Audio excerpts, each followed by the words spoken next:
Hello friends, सभी भैया दीदी का स्वागत है सुमन प्रजापति के चैनल पर, सुमन प्रजापति के वीडियो में। आज का गीत है बहुत ही मधुर बेटी विवाह गीत लेके आई हूँ आप सबके बीच में। बहुत क्या कहते हैं, जो कहावत है गलत नहीं है कि जितना पैर रहे उतना ही, क्या कहना है कि जितना चादर रहे, जितना चादर रहे उतना ही पैर फैलाना चाहिए। बिल्कुल एकदम सही है। बड़े घर में बेटी को शादी कर दिया जाता है तो उनका अनादर किया जाता है। अच्छे मुंह से कोई बात ना करते हैं, व्यवहार बहुत गलत होता है। बात बात पे उन्हें ताना दिया जाता है कि तुम्हें घर छोड़ देंगे, तुम्हें नैहर में भेज देंगे, सड़ोगी। भैया दीदी, बात सत्य है हमारे विचार से कि जितना पैर रहे, जितना चद्दर रहे उतना ही पैर फैलाया जाए। अपने बरोबर में शादी करना बहुत ही अच्छी बात है, बेटी का भी मान सम्मान मिलता है। लेकिन माँ बाप क्या सोचते हैं कि अपने बेटी के ऊंचे घर में कर देंगे शादी तो उन बहुत खुश रहेंगे और उन्हें सब कुछ मिलेगा, दुनिया का हर सुख मिलेगा। मेरे कहने का तात्पर्य है कि दुनिया का हर सुख सिर्फ धन दौलत से ही नहीं मिलता है, मान सम्मान घर के व्यवहार से ही मिल जाता है। कितना भी लोग सोना चांदी थोड़ी खाएंगे, खाने ही खाएंगे, इतना भी सुंदर खा ले पहन ले, लेकिन कोई कठी बात मिल जाती है ना तो सब व्यर्था हो जाता है। आइए बात को विराम देती हूँ। एक बहुत ही भारी बेटी विवाह गीत लेके आई हूँ आप सबके सामने। अगर आप सबको पसंद हो ये गीत तो आप लोग अपनी राय जरूर देना कि ऐसा सही है या गलत है। तो बेटी अपने बाप से क्या कह रही है, पापा बड़े घर में ब्याह मात करी हो, कदर नाही होई है, कदर नाही होई है हो। पापा बड़े घर ब्याह मात करी हो, कदर नाही होई है, कदर नाही होई है। बेटी का मन बोल रहा है कि ऐसा हो जाएगा मेरे साथ, अब इतना बड़े घर में मुझे मेरी शादी हो जाएगी, वहाँ मुझे मान सम्मान नहीं मिलेगा, पता नहीं मेरे साथ क्या होगा। मम्मी बड़े घर में हम ना पठाई हो, कदर नाही हो यही, कदर नाही होई है ओ। मम्मी बड़े घर में ब्याह कदर नाही होई है। पापा होता मांगी है सोने के हो थाली, आता थाली भरा सोनावा, ता थाली भरा सोनावा, कदर नाही करी है ओ। पापा होता मांगी है सोने के हो थाली, आता था भरा सोनावा, कदर नाही करी आई हो।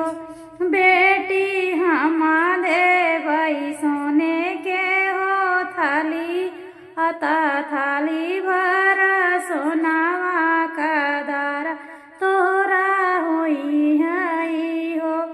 बेटी हम दे भाई सोने के हो थाली, आता थाली भरा सोनावा, कदर तोरा होई है ना। पाप चाचा बड़े घर में ब्याह जीनी करा, कदर नाही होई है, कदर नाही होई है हो। चाचा होता मांगी है गैया भैंसिया, गैया चरवाई हो। चाचा होता मांगी है गैया भैंसिया, ता गैया चरवाई हो। बेटी हम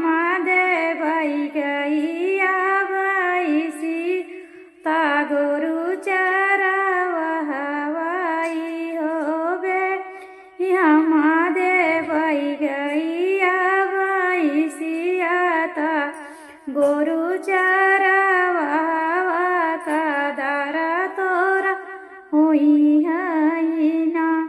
तो घर के परिवार के लोग इसी उम्मीद से दहेज देते हैं कि हमारी बेटी का वहाँ मान सम्मान रहे, अच्छे से उनका जीवन बीत जाए। हो भैया हम भैया बड़े घर ब्याह जी करा कदरा नहीं हुई है ना। भैया बड़े घर में ब्याह जी का कदरा नहीं हुई है। भाभी बड़े घर के बहू ना बनाओ कदरा नहीं हुई है ना। भाभी बड़े घर के हमें ना पटा वह कदरा नहीं हुई है। भैया होता मांगी है सोने के अंगूठिया ता गाड़िया घोड़ा ता सोने के सिकड़िया हो। भैया होता यही गाड़िया घोड़ा या सोने के अंगूठिया या सोने के सिकड़िया कदरा नहीं करिया हो। बहिनी हमारे भाई गाड़िया घोड़ा या सोने के अंगूठिया सोने के सिकड़िया हो। बहिनी हमारे भाई गाड़ी से घोड़ा सोने के अंगूठिया या सोने के सिकड़िया कदरा तोरा हुई है ना। बेटी गौंगा बेटी तूता हो बू बड़े घर की बहुआ ता मान तो हर बड़ी है ना। बहिनी तूता बन बू बड़े घर की रानी आता माना बड़ा हुई है ना। साजी गई बेटी के दुलारिया ताई गई बारातिया ताई गई बारातिया।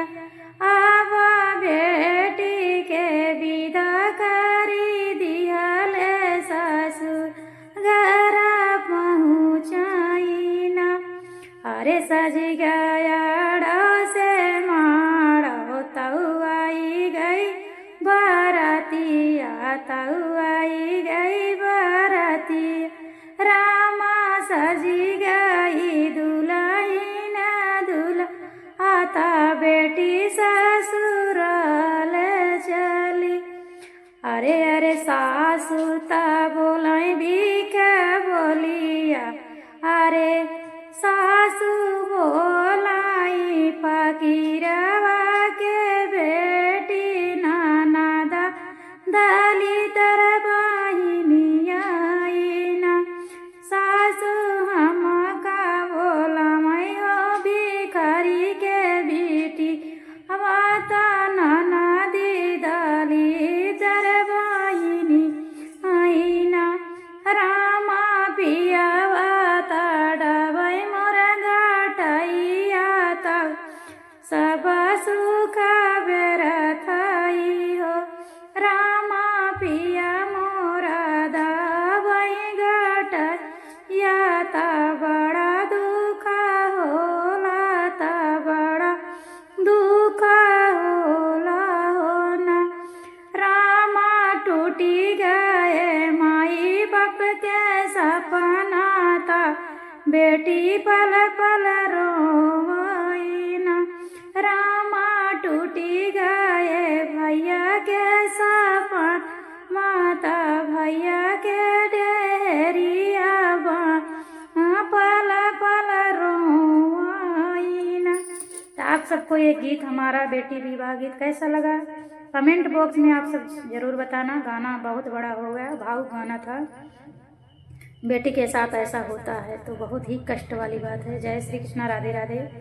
तो भैया बड़े घर की बात है, ऐसा ना हो किसी के साथ।